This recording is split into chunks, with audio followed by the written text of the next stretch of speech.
дастаи мунтахаби то 16 солаи Тоҷикистон ҳунарнамоии худро дар бозиҳои ҷоми рушд 2024 дар шаҳри Мински, Беларус ба поён расонид. Футболбозони мо дар гурӯҳи Б бо дастаҳои мунтахаби Россия, Беларус, Қазоқистон қувваозмоӣ карданд. Футболбозони мо аз дастаи Беларус бо ҳисоби 3-0, аз дастаи мунтахаби Россия 6-1 ва аз Қазоқистон 2-0 дар бозиҳои гурӯҳӣ мағлуб шуда, ҳамагӣ 1 тӯб заданд ва 11 тӯб аз дарвозаашон гирифтанд. ҳоло футболбозони мо барои гирифтани мақоми ҳафтум бо дастаи мунтахаби Озарбойҷон дар майдон ҳастанд ва ҳоло ҳайати дастаи Тоҷикистонро нишон медиҳанд. Анӯшервон Қурбонзода дар дарвоза аст, Самиулло Давлатов, Мустафо Ҳасанбеков, Тоирҷони Аҳлиддин, Давид Мақсудов, Аҳмадҷон Шоев, Фурқон Раҳимзода, Абдулло Иброҳимзода, Парвиз Бобоназаров, Фирӯзҷон Шарифов ва Нарзулло Ашурализода дар майдон ҳунарнамоӣ карданд. дар ин баробар ҳаминро ҳам гуфтан ба маврид аст, ки дар гурӯҳи А дастаи мунтахаби Беларус соҳиби ҷойи аввал шуд ва бо 7 имтиёз зинаи аввалро касб намуд.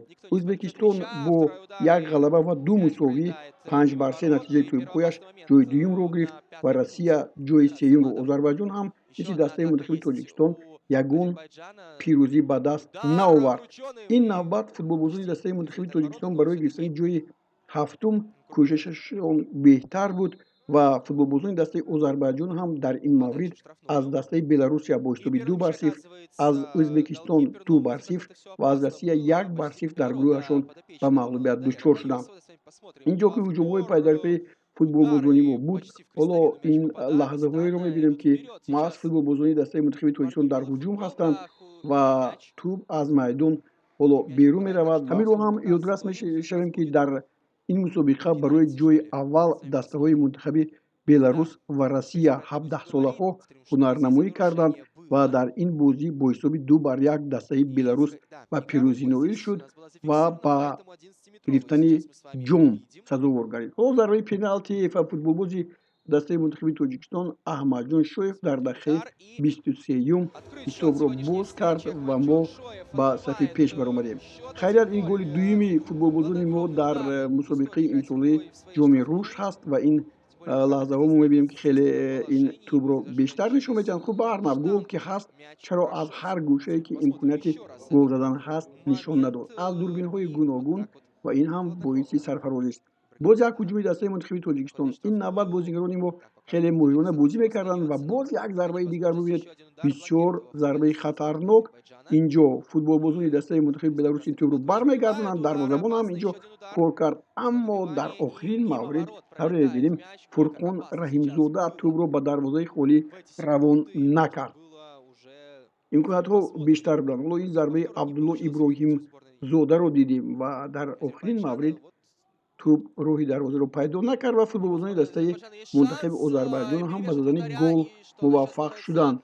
Ислом Ҳасанов дақиқаи 32-юм ва ҳисоб баробар мешавад 1-1. ҳоло бубинед иштибоҳ аз ҷониби Самиулло Давлатов, муҳофизатгари мо хеле қафо монд ва Анӯшервон Қурбонзода дарвозабони мо бошад ҳам ба пеш баромад ва аз болои сараш ин тӯбро аз дарвоза гирифт. бешубҳа як голи зебо ҳаст. маҳз ҳамин дар бозии 16-солаҳои мо камбудӣ дар хати дифоъ эҳсос шуд, дар хати пеш борҳо ва ин нимаи дуюм аст, ки футболбозони дастаи мунтахаби Тоҷикистон ҳоло ба пеш мераванд ва барои боз ҳам беҳтар кардани мавқеияти голзании худ мубориза мебаранд. зарбаи кунҷӣ зада мешавад. инҷо футболбозони дастаи мунтахаби Тоҷикистон ба задани голи дуввуми худ сазовор мегарданд. дақиқаи 54-ум аст ва Самиулло Давлатов ҳисобро 2-1 мекунад ва дастаи мунтахаби Тоҷикистонро ба сафи пеш мебарорад. ин Кайосов аст. ин Кайосове аст, ки ин бозигароро ба инҷо оварда буд. умуман дар бозиҳои ҷоми рушд натиҷаи ба дастовардаи футболбозони тоҷик хеле беҳтар аст. Зайниддин Раҳимов ҷойи аввалро гирифт, Аҳлиддин Турдиев ҳам ба гирифтани ҷойи дуюм ва ҷойи сеюмро ҳам гирифтаем ва мутаассифона имсол мо аз ин зинаҳои баланди голро бибинед чӣ хел зебо даромадааст ва дарвозабон ҳам ба иштибоҳ роҳ дод.